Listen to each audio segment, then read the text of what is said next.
y confíe en Él y Él hará.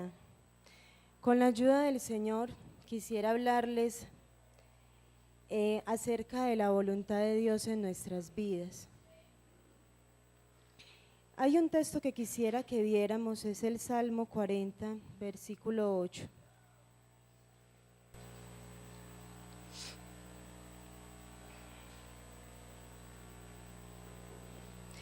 Dicen: el hacer tu voluntad, Dios mío, me ha agradado, y tu ley está en medio de mi corazón.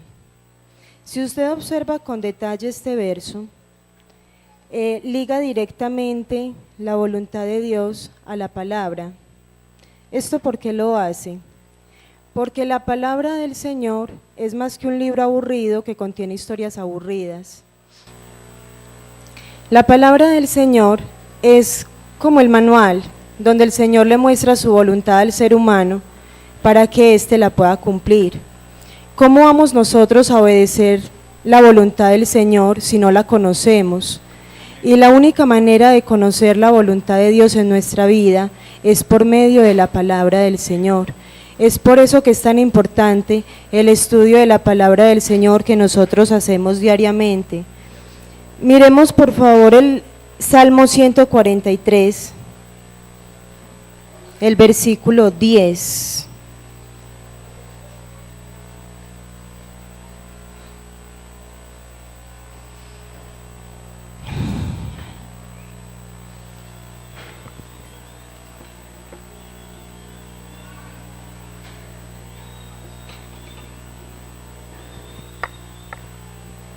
Dice: enséñame a hacer tu voluntad, porque tú eres mi Dios. Tu buen espíritu me guíe a tierra de rectitud.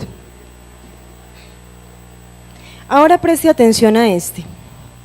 En el anterior mirábamos que es por medio de la palabra de Dios que conocemos la voluntad de Dios. Ahora observe cuando dice: enséñame a hacer tu voluntad. Y dice: tu buen espíritu me guíe. Es decir, por medio de la palabra del Señor conocemos su voluntad, pero es por medio de su espíritu que podemos obedecerla. Es decir, conocer lo que Dios quiere es bueno, pero de nada nos serviría si no tuviéramos la fuerza para obedecerlo. Ahí es cuando entra el Espíritu Santo de Dios en nuestras vidas y nos da la fuerza para obedecer su voluntad. Por eso dice: enséñame a hacer tu voluntad, porque el Espíritu Santo es quien nos enseña a vivir cada día. Por eso, hermanos, yo recalco tanto y repito tanto cada que el Señor me da la oportunidad de predicar, en que el Espíritu Santo no es solo para hablar en lenguas. El Espíritu Santo no se limita a la hora o las 2 horas del culto. El Espíritu Santo, el Señor, si fuera así, el Señor lo hubiera dejado en el templo, como estaba. Pero el propósito del Señor cuando puso su Espíritu en nosotros era ese: el enseñarnos a cumplir su voluntad y el estar con nosotros todo el tiempo, en toda situación, en todo momento. Ustedes, yo creo que han notado que yo soy muy reiterativa en eso. Yo quiero hablar con ustedes acerca de unos personajes que hicieron la voluntad de Dios y qué resultados obtuvieron por eso. Hay muchos, pero yo quisiera pues solo como mencionar algunos. Si usted se pone a mirar la vida de Noé, Noé fue una persona que predicó, si no estoy mal, cerca de 120 años el diluvio. Fue obediente y construyó un arca. Aguantó burlas durante todo ese tiempo. Aguantó bullying, que en ese tiempo no se llamaba así, pero lo aguantó. Durante todo ese tiempo, de todos sus ¿cómo se dice? Sus vecinos, sus compañeros, qué sé yo. Pero ¿cuál fue el resultado de esa obediencia? Que se salvó él y su familia del diluvio, que tuvo el privilegio de hablar con Dios, y fue a Noé al que se le dio como ese pacto de que Dios nunca jamás volvería a destruir la tierra con agua. Y como señal, el Señor puso el arco iris en el cielo. Otro caso que quisiera que viéramos es el caso de Abraham. Abraham fue un personaje que abandonó su familia, sus amigos, todo lo que conocía, y se dirigió a una tierra completamente desconocida para él, solo por obediencia. Esos son detalles que uno no le presta mucha atención, pero uno se pone en ese lugar y uno decir, voy a dejar a toda mi familia, a mis amigos, a mi tierra donde vivo bien, cómodamente, y me voy a ir a un lugar donde no conozco absolutamente a nadie, donde no sé cómo voy a empezar, solo por obediencia a alguien que me habló. Abraham estuvo dispuesto a sacrificar su propio hijo, el hijo de la promesa, por obediencia a Dios. ¿Cuál fue el resultado? El resultado fue que Dios le cumplió la promesa y lo hizo el padre de una gran nación como es Israel. El resultado es que Abraham llegó a desarrollar una amistad tan fuerte con Dios, que Dios incluso le confesó lo que iba a hacer con Sodoma y Gomorra antes de que pasara. Incluso él tuvo la cercanía con Dios de interceder por ese pueblo, y por la intercesión de él fue que se salvó Lot y su familia. Otro caso es el caso de Moisés. Moisés, dice la Biblia, que renunció a los privilegios que tenía como hijo de la hija de Faraón y prefirió ser azotado con su pueblo. Moisés obedeció a Dios y enfrentó a Faraón, aunque al principio tenía temor, pero finalmente obedeció y enfrentó a Faraón. ¿Y cuál fue el resultado? El Señor lo respaldó. Por mano de Moisés fue que descendieron todas las plagas sobre Egipto.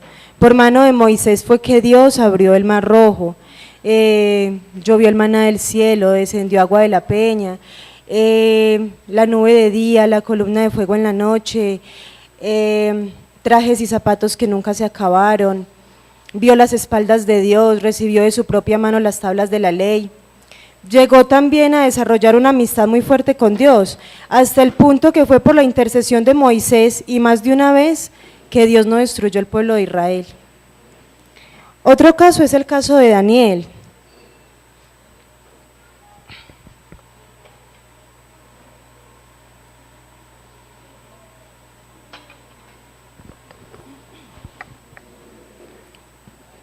El caso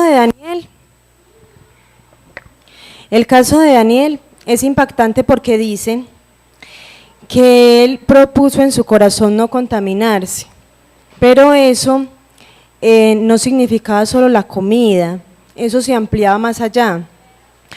Él no tuvo temor de orar aun cuando estaba la amenaza de ser echado en el foso de los leones. Él no se contaminó en cuanto a la idolatría, porque es más grave la idolatría que no comer un alimento. O sea, ese de no contaminarse no se limita solo a la comida, se limita a todo un sistema montado en Babilonia, donde ellos eran cautivos, donde ellos se tenían que someter al régimen babilónico, porque es que ellos no estaban en su tierra y ellos ya no eran los que ponían las reglas del juego, pero él se mantuvo firme aún sin pensar en las consecuencias que eso podía traer. ¿Qué resultados trajo eso? Pues a ver, él interpretó un sueño de Belsasar, y no solo interpretó el sueño, sino que además dio el sueño, que a Belsasar se le había olvidado. Al interpretar ese sueño salvó la vida de todos los sabios del reino. Aparte de eso vio visiones sobre el futuro del mundo. Aparte de eso interpretó la escritura en la pared que vio el hijo de Belsasar, si mal no estoy. ¿Cómo era que llamaba el hijo de él? Belsasar, ¿cierto?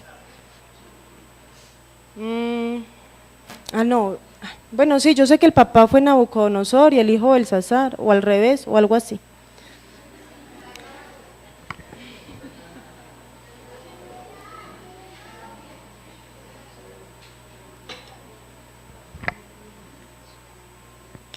El caso fue el resultado es que Dios lo usó para mostrar el futuro del reino de Nabucodonosor, de los reinos venideros y también del futuro del mundo. Bueno, otro personaje fue David.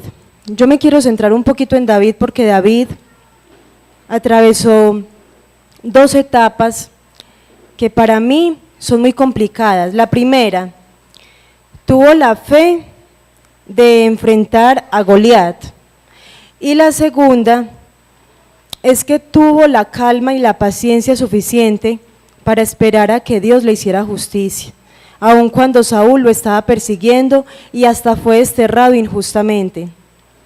Y yo me pongo a pensar en eso y yo no sé con honestidad qué es más difícil.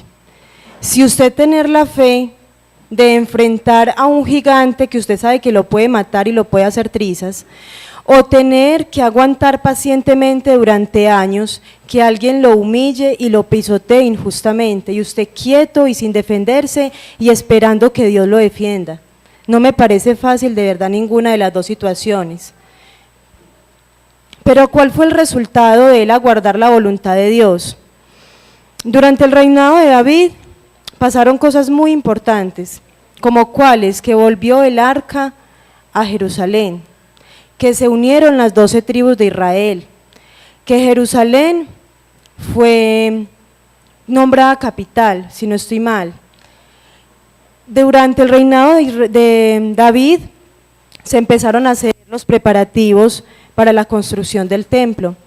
Entonces, si nosotros vemos durante el reinado de David, el Señor sacó adelante muchas cosas que fueron definitivas y que no se hicieron durante los otros reinos. O sea, lo que pasó durante el reinado de David fue una base fundamental. Quiero también mirar el caso de Débora. Débora fue una profetisa que Dios usó cuando Israel estaba cautivo o estaba siendo atacado por los cananeos.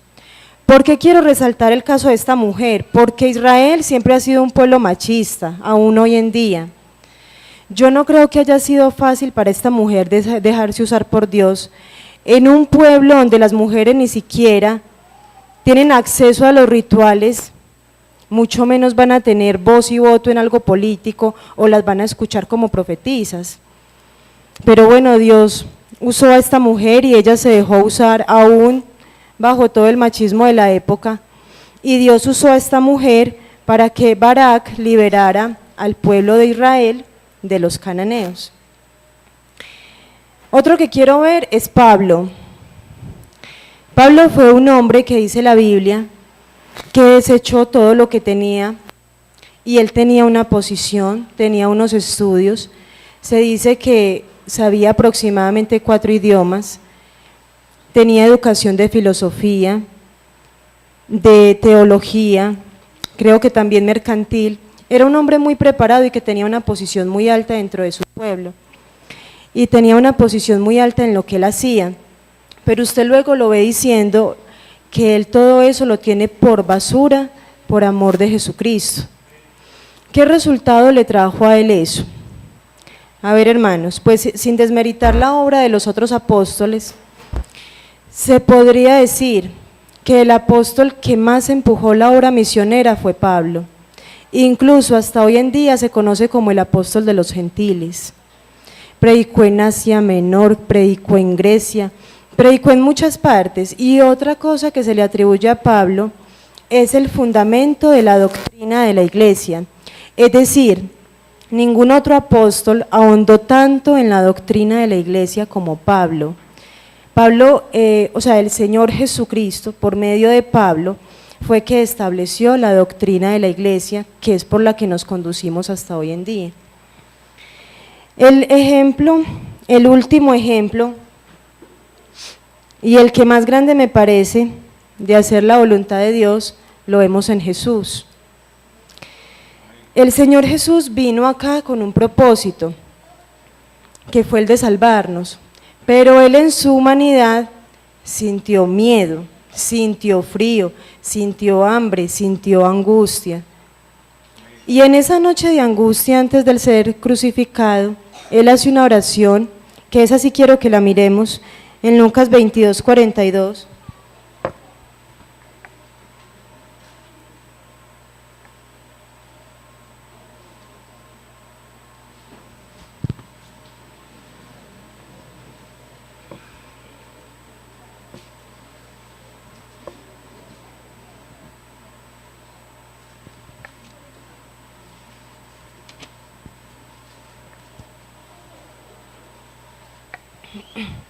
Diciendo: Padre, si quieres, pasa de mí esta copa, pero no se haga mi voluntad, sino la tuya. El Señor estaba en angustia y dice que su angustia era hasta la muerte. Dice que sudaba grandes gotas de sangre por la angustia que estaba viviendo, porque tenía temor de atravesar lo que iba a atravesar. Pero dijo, no se haga mi voluntad, sino la tuya. El Señor nos dio ejemplo de cumplir la voluntad de Dios. ¿Cuál fue el resultado de cumplir esa voluntad de Dios? Nosotros, que estamos hoy aquí. Si el Señor no hubiera muerto, nosotros no estábamos aquí. Ninguno de nosotros tendría salvación. Nosotros somos el fruto de la aflicción del Señor Jesús. Y esa cita también quiero que la miremos. Está en Isaías 53, versos 10 y 11.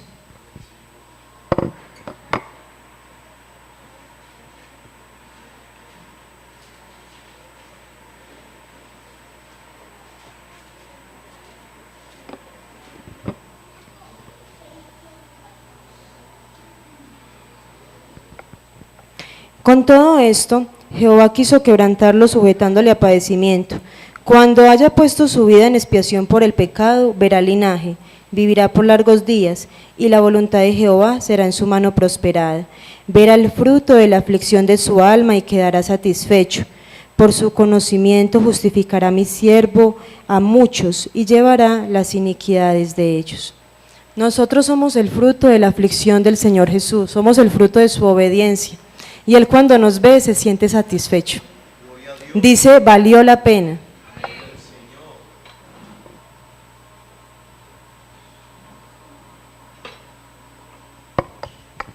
Ahora quiero mirar unos ejemplos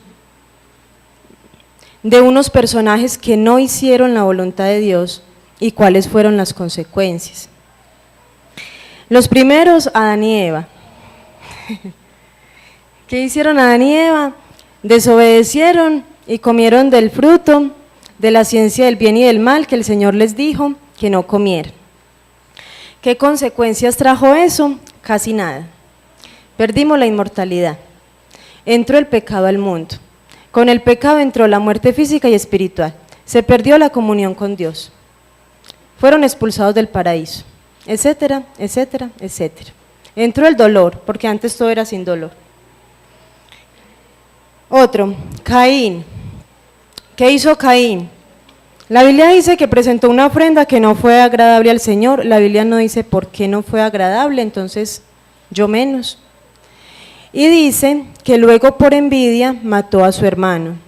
¿Qué consecuencias le trajo eso? Que el mismo Señor lo maldijo y lo expulsó. Lo expulsó a una tierra desconocida, lo desterró. Así se dice, lo desterró. Saúl, ¿qué pasó con Saúl? Saúl desobedeció en 2 veces y seguidas. La primera hizo un sacrificio que solo le correspondía hacer a Samuel por ser el sacerdote, y la segunda fue que el Señor lo mandó a matar a todo el pueblo de Amalek, y él le perdonó la vida al rey y a lo mejor del ganado. Por estas 2 desobediencias que Saúl cometió, el Señor lo desechó como rey.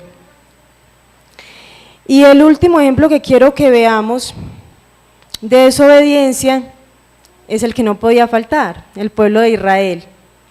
El pueblo de Israel siempre se ha destacado por su desobediencia a Dios, ¿cierto? El pueblo de Israel siempre se ha destacado por ser rebelde, de dura cerviz y idólatras hasta no dar más. ¿Qué les ha traído eso como consecuencia? Muchos cautiverios.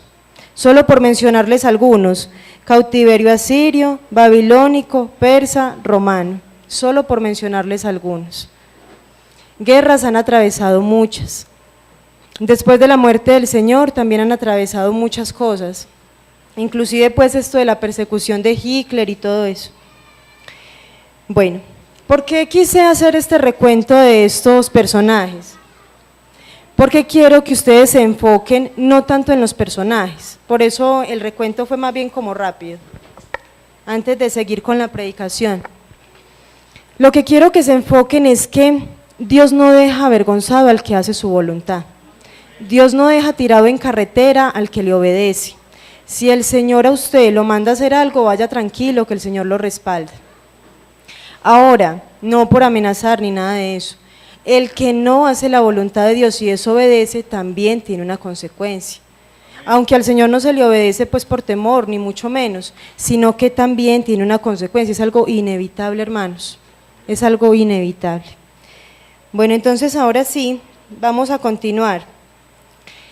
Hay unos textos que hablan de la voluntad de Dios, que son unos textos como de advertencia, son unos textos fuertes. Yo quiero que los miremos en Mateo 7:21.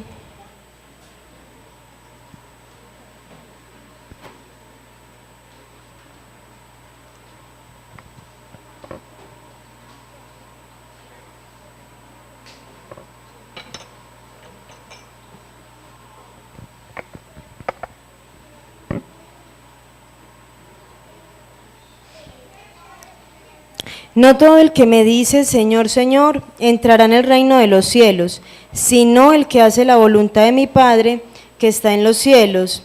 Y el otro es Lucas 12:47.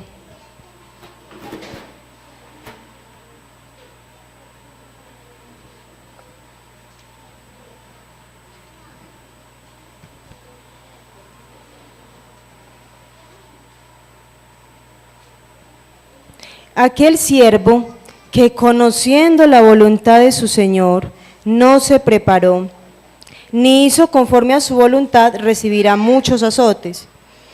Mas el que sin conocerla hizo cosas dignas de azotes, será azotado poco. Porque a todo aquel a quien se haya dado mucho, mucho se le confiará. Y al que mucho se le haya confiado, más se le pedirá. Ustedes ven estos dos textos y son textos fuertes.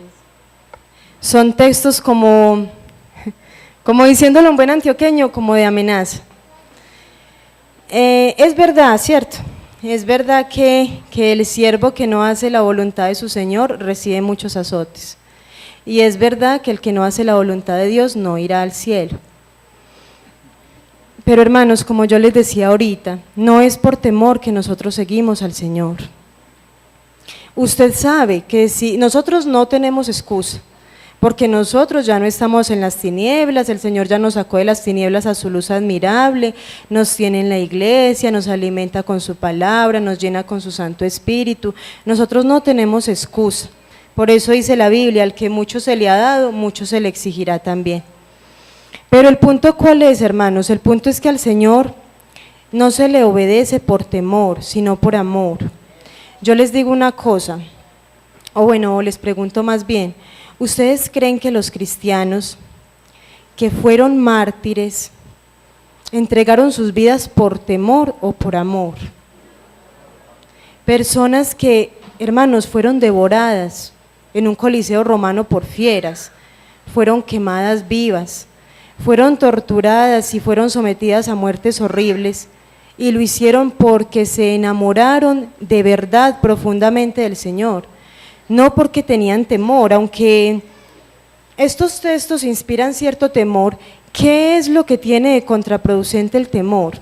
Que el temor es una emoción, y la emoción en el momento de la tentación no prevalece.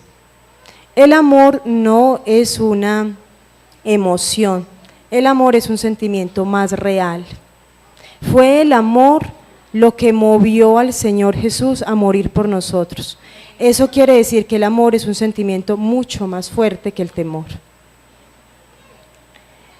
Hay unos textos aquí que también hablan de la voluntad de Dios, pero que en lugar de ser de advertencia son de ánimo. Miren estos textos, Romanos 12:2.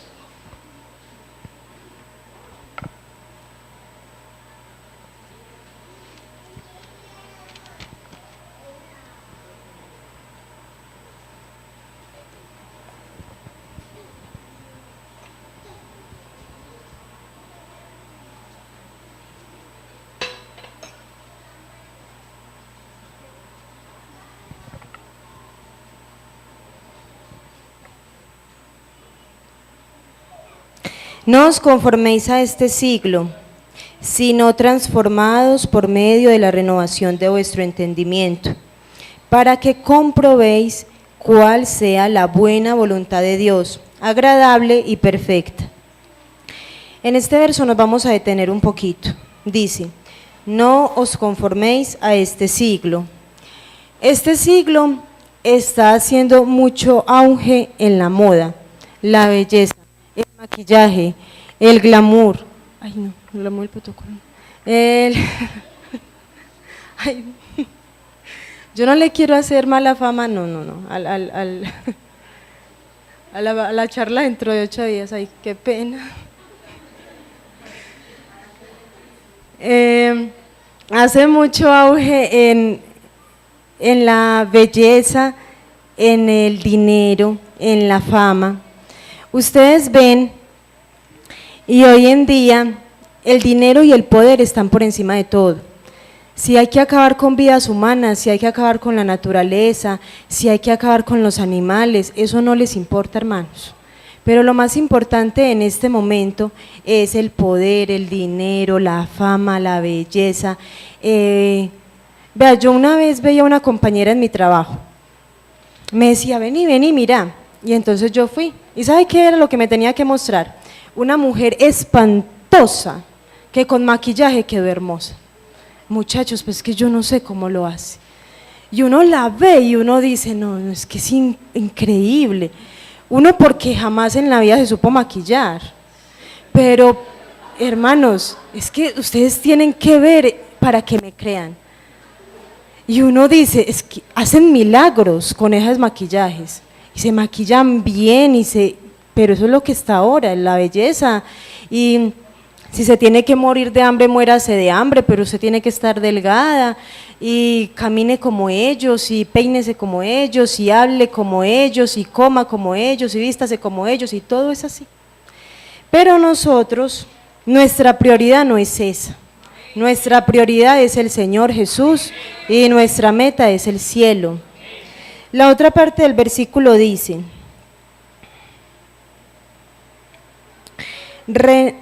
transformados por medio de la renovación de nuestro entendimiento.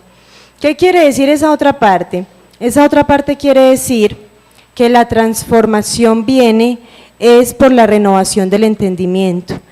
Es decir, el Señor siembra en el corazón unas bases tan fuertes que no se mueven fácilmente. Esas bases es lo que a usted lo va a mantener firme en el momento de la tentación y de la prueba. Las bases que el Señor le está sembrando en su corazón cada día, cada predicación, cada culto, cada palabra que usted oye, cada que lee y estudia la palabra de Dios en su casa. Esas bases es lo que lo está manteniendo a usted firme. Por eso la transformación del ser humano es de adentro hacia afuera y no al contrario. Y entonces aquí sí entra en la voluntad de Dios y dice, una vez que usted no está corriendo en la corriente del mundo y una vez que usted deja que el Señor le transforme el pensamiento y el entendimiento, dice, ahí sí comprobarán cuál es la buena voluntad de Dios, agradable y perfecta. ¿Qué significa que la voluntad de Dios es buena, agradable y perfecta? Buena significa que el Señor nunca ha querido ni querrá nada malo para nosotros. El Señor jamás nos va a dañar. Todo lo que el Señor diga es bueno, es así. Hacia nosotros no nos parezca, es así. ¿Qué es agradable? Agradable es que es deleitoso. Como si a usted le dicen que esa comida es agradable es porque tiene buen sabor, es algo que deleita. Y perfecta es que no tiene margen de error. Ahora yo les hago una pregunta. Si la voluntad de Dios es buena, es agradable y es perfecta, ¿por qué a nosotros nos cuesta tanto confiar en la voluntad de Dios?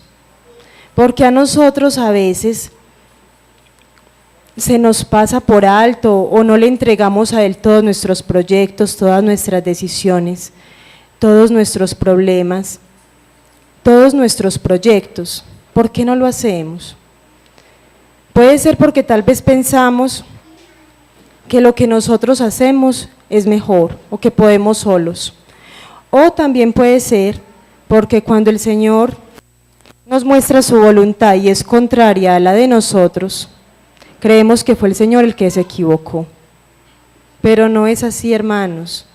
Siempre que usted se deje guiar de la voluntad de Dios, van a ser muchos los dolores de cabeza que usted se va a evitar. Hay otro texto que es de ánimo, que está en Primera de Juan 2:17. Ya son los 8.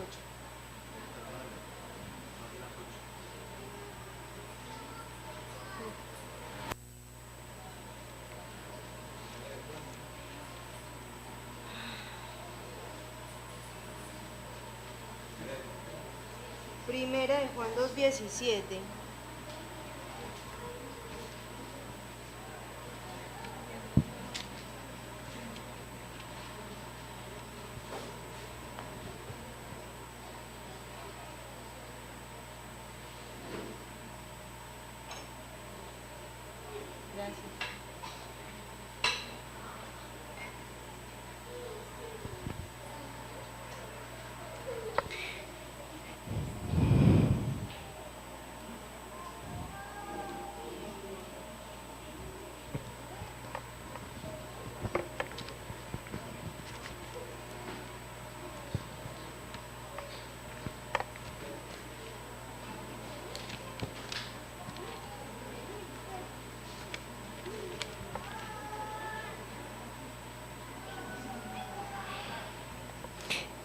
Dice, y el mundo pasa y sus deseos, pero al que hace la voluntad de Dios permanece para siempre.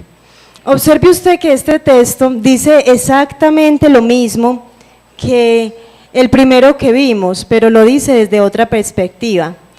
El primero que vimos, el que decía, no todo el que me dice Señor, Señor entrará en el reino de los cielos, sino el que hace mi voluntad, lo muestra desde una perspectiva. Este dice exactamente lo mismo, pero lo muestra desde otra perspectiva.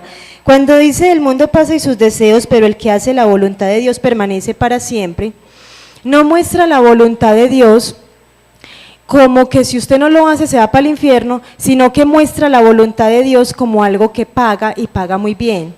Es lo mismo, pero dándolo desde dos puntos de vista diferentes. ¿Sí me hago entender?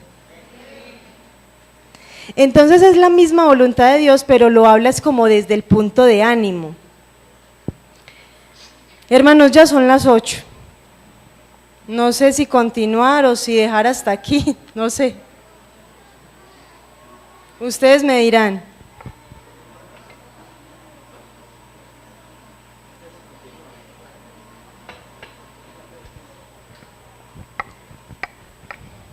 Bueno, entonces levanten la mano los que quieren que continúe.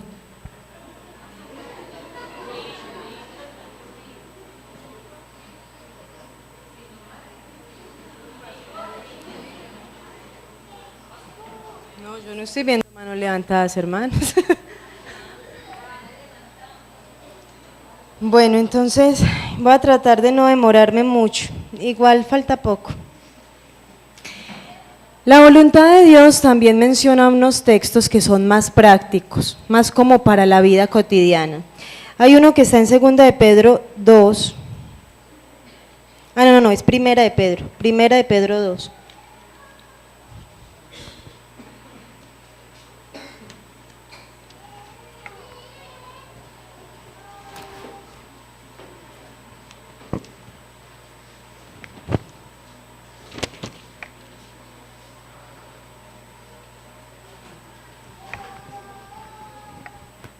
Los versos 15 y 16. Porque esta es la voluntad de Dios, que haciendo bien hagáis callar la ignorancia de los hombres insensatos. Y ahí mismo en 1 de Pedro 3, miren ese verso que dice. El verso 17. Porque mejor es que padezcáis haciendo el bien, si la voluntad de Dios así lo quiere, que haciendo el mal. ¿Por qué digo yo que este texto, aunque también nos habla de la voluntad de Dios, es mucho más práctico?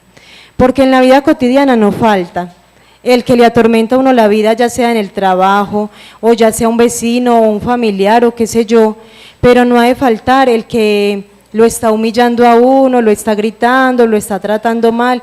Yo, por ejemplo, tengo una compañera en el trabajo que desde que yo entré me ha gritado y me ha tratado muy mal.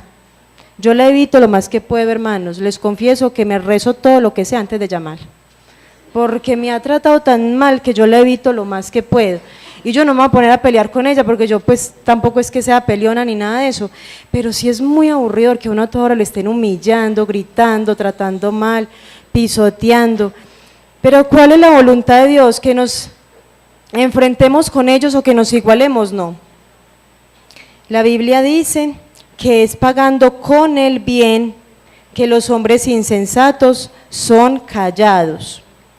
Entonces son consejos como muy prácticos, y que si usted tiene que aguantar eso por hacer la voluntad de Dios, que lo haga. Hay otro que está en Hebreos 10, 35 al 36.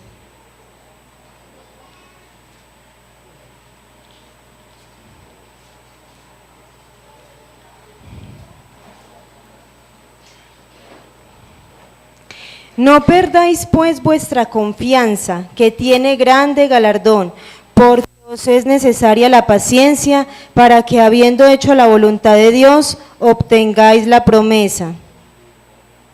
Hermanos, es imposible hacer la voluntad de Dios si usted no confía en Él.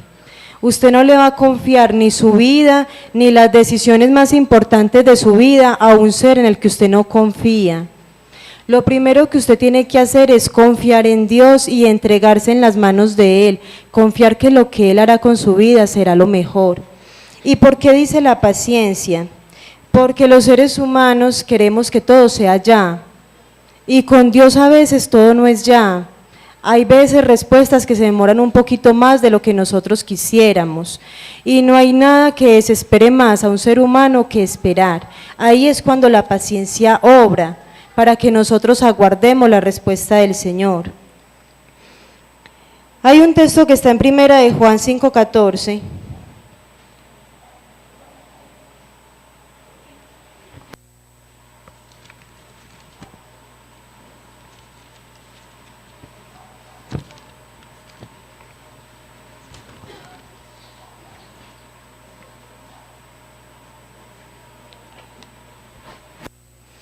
Y dice, y esta es la confianza que tenemos en Él, que si pedimos alguna cosa conforme a su voluntad, Él nos oye. Hermanos, lo que yo voy a decir es un poquito duro, que el Señor me ayude a decirlo. Hay que entregarle esa enfermedad al Señor.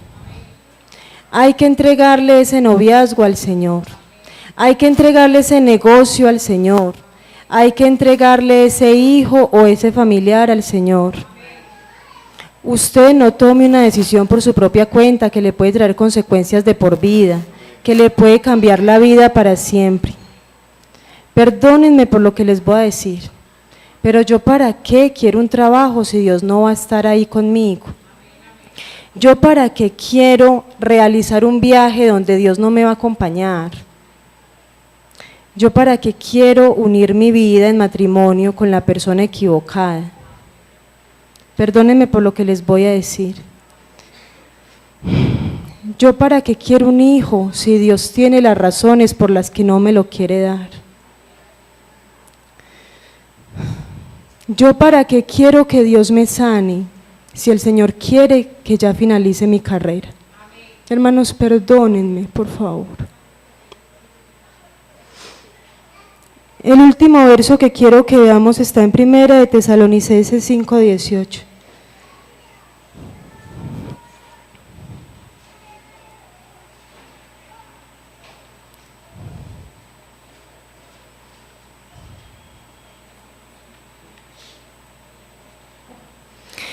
Dad gracias en todo, porque esta es la voluntad de Dios para con vosotros en Cristo Jesús. Decir gracias a Dios en todo es muy fácil, pero vívalo y se va a dar cuenta que no es tan fácil. Decir gracias a Dios porque la nevera está vacía y ni usted ni su esposo de pronto tienen empleo y sus niños están aguantando hambre. Decir gracias a Dios porque usted tiene una enfermedad o un dolor que lo aqueja día y noche. Decir gracias a Dios porque usted enterró un familiar que usted amaba de corazón. Decir gracias a Dios cuando usted está seguro que Dios no lo oye, o que Dios no se apiada de usted, o que Dios ya se olvidó de usted, hermano, eso no es tan fácil. Yo les quiero contar un testimonio que a mí me ayudó a entender esto y que de pronto les pueda ayudar a ustedes también. Yo estaba muy recién bautizada, yo llevaba por ahí 6 meses de convertida y mi abuelita se puso muy mal. Mi abuelita, bueno, yo la amaba mucho y mi abuelita se puso muy mal y se la trajeron para acá, para Medellín. En el camino se estaba muriendo y nos dijeron, se está muriendo. Entonces yo le oré al Señor y le dije, Señor, no me la dejes morir. Y a los 5 minutos llamaron y dijeron, ya está bien. Alcanzó a llegar acá a Medellín. Estando aquí se puso otra vez muy mal. Y cuando íbamos en la ambulancia me dijeron a mí, Natalia, venga usted en la ambulancia. Viendo tantos familiares me tenían que escoger a mí. Y yo dije, bueno, vamos en la ambulancia. Cuando íbamos llegando a la clínica Las Américas, que fue donde ella murió, le dio un infarto. Y entonces yo veía la desesperación de esos doctores por revivirla en esa ambulancia, como sin el equipo, qué sé yo. Y entonces otra vez yo cerré mis ojos y le dije al Señor, Señor, no me la dejes morir, porque solo el que ha enterrado a un familiar que ama, sin el Señor, sabe lo que se siente.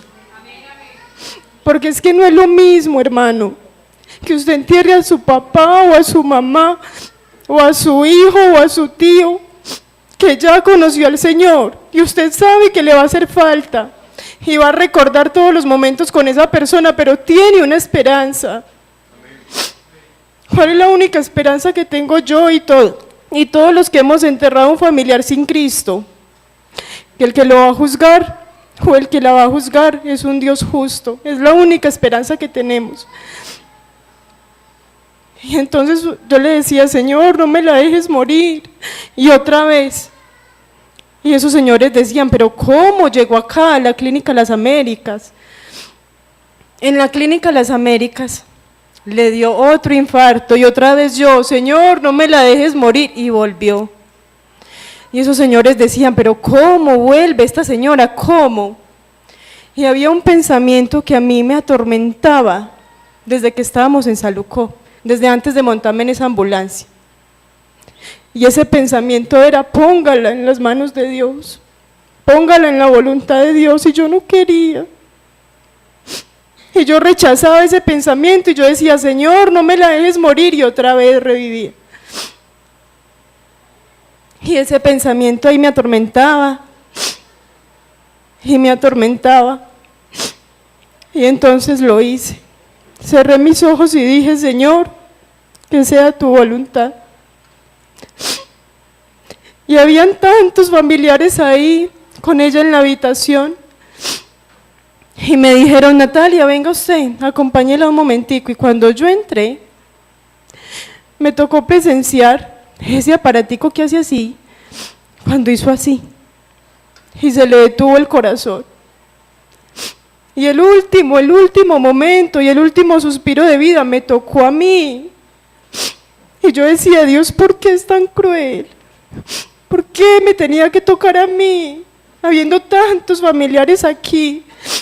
Ya se la entregué en sus manos, ya la puse en su voluntad, pero ¿por qué me tenía que tocar la muerte de ella a mí? Esa noche, hermanos, yo me sentía, de verdad, se los confieso, muy enojada con el Señor. Me parecía como tan cruel que me tocara vivir a mí esa experiencia. Y esa noche, cuando yo me arrodillé a orar, lo único que me salía era gracias. Y yo no quería dar gracias, porque yo estaba de verdad enojada con el Señor. Yo me sentía como tan decepcionada. Pero lo único que me salía era gracias, gracias, gracias. Y cuando yo decía gracias, era como una paz que me sanaba el alma. Porque en esos casos, Renegar sería lo lógico, pero renegar solo hace más daño. El dar gracias, aunque no parece tan lógico, es lo que le sana el alma a uno. Se los digo porque lo viví, no porque nadie me lo contó. Y después de eso viví una sensación muy similar. Y fue con una tía que también se me murió de cáncer. Y ahí en ese hospital donde nosotros estábamos, había una muchacha que se había accidentado en una moto. Y esa muchacha sufrió un golpe muy severo en su columna. Esa muchacha llevaba 24 horas acostada así, completamente rígida. Y no se podía mover porque el daño era en la columna y si se movía quedaba inválida. Y la muchacha lloraba y lloraba porque ya no se aguantaba los calambres. Y no le habían podido hacer nada para que ella se pudiera por lo menos voltear de lado. Yo estuve todo el día con la hermanita de ella, porque yo volteaba con mi tía y ella volteaba con su hermanita. Y conversando todo el día, yo le conté que yo era cristiana y hablamos y hasta la evangelicé. Y nos trasladaron juntas para Salucop de la 80. Y cuando estábamos en urgencias, esa muchacha desesperada llorando me dijo, ore por mí, que mi hermanita me dijo que usted es cristiana.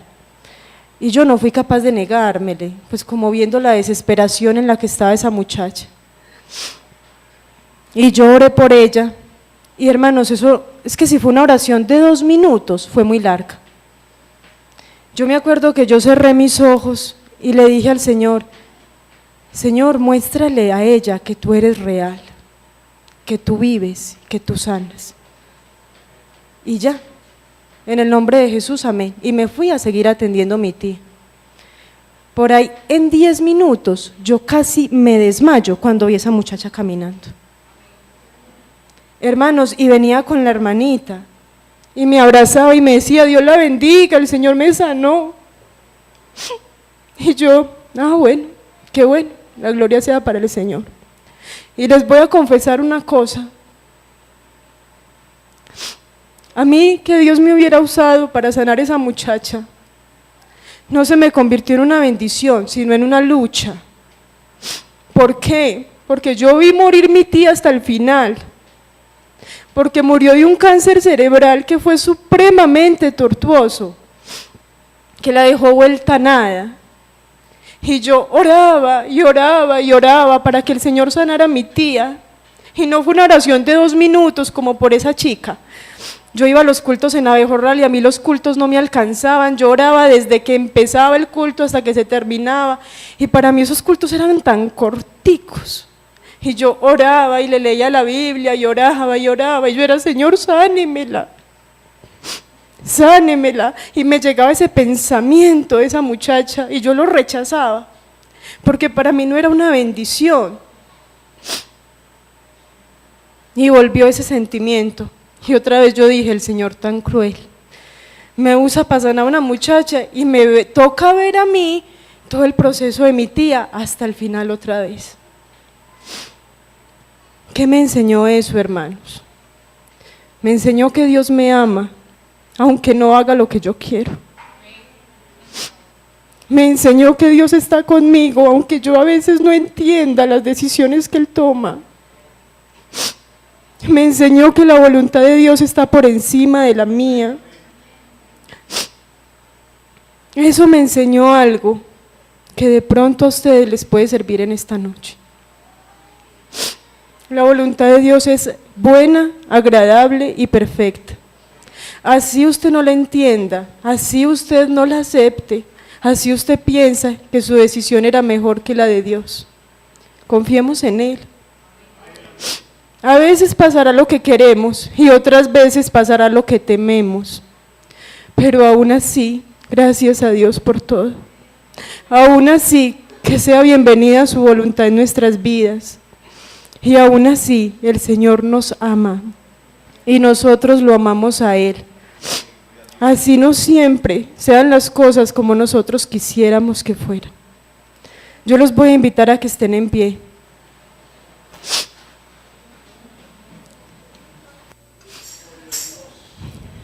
Y yo los voy a invitar para que hagamos una oración. Hermano, yo lo invito en el nombre del Señor Jesús. Entréguele ese proyecto a Dios. Póngale a Dios ese proyecto en las manos de Él, y si Él se lo desbarata era porque esa era su voluntad. Y si Él no se lo desbarata es porque lo va a bendecir. Póngale ese noviazgo, póngale ese empleo. Hermano, póngale esa decisión que puede cambiar su vida. Póngasela en las manos de Dios.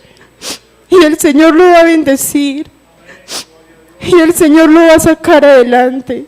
El Señor jamás lo va a dejar avergonzado. Jamás lo va a dejar tirado en carretera. Señor Jesús, Padre Santo, yo te doy gracias, Señor.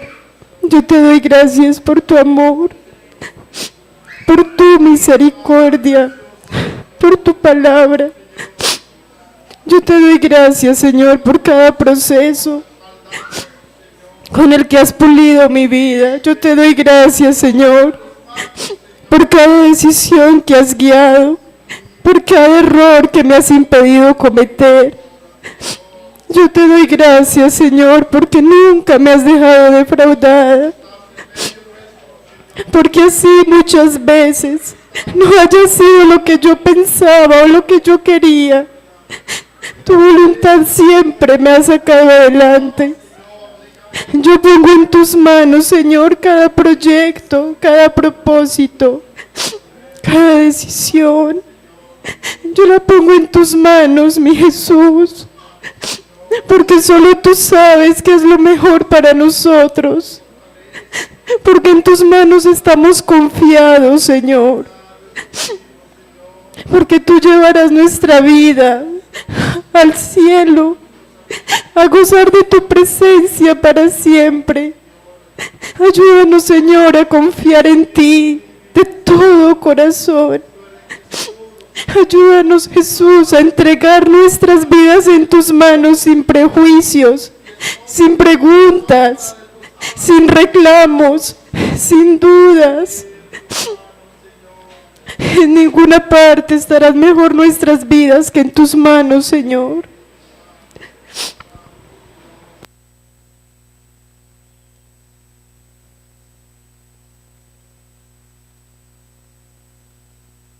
Gracias, Señor. ¿Qué tal, hermanos, si elevamos una palabra de oración y agradecimiento al Señor por habernos permitido venir aquí a escuchar esta palabra? Amén. Digámosle al Señor que nos ayude a poner esta palabra por obra, siempre, siempre en nuestras vidas. Y oremos al Señor para que el Señor nos guarde de regreso a nuestros hogares. Soberano Dios y Padre Celestial, te damos muchas gracias, Señor, porque me has hablado, Señor, a mi vida. Ayúdame, Señor, a poner esta palabra por obra todos los días de mi vida, Señor Jesús. Permite, Señor, que tu voluntad esté siempre presente en mi corazón, oh Dios. Te ruego, Señor Jesús, gracias por esos hermanos que han venido a este culto, Señor Jesucristo. Te ruego que nos guardes de regreso a nuestros hogares, oh Jesús de Nazaret. En tu nombre santo te lo rogamos de una manera especial, oh Jesús de Nazaret. Aleluya. Gloria al Señor. Dios les bendiga, hermanos.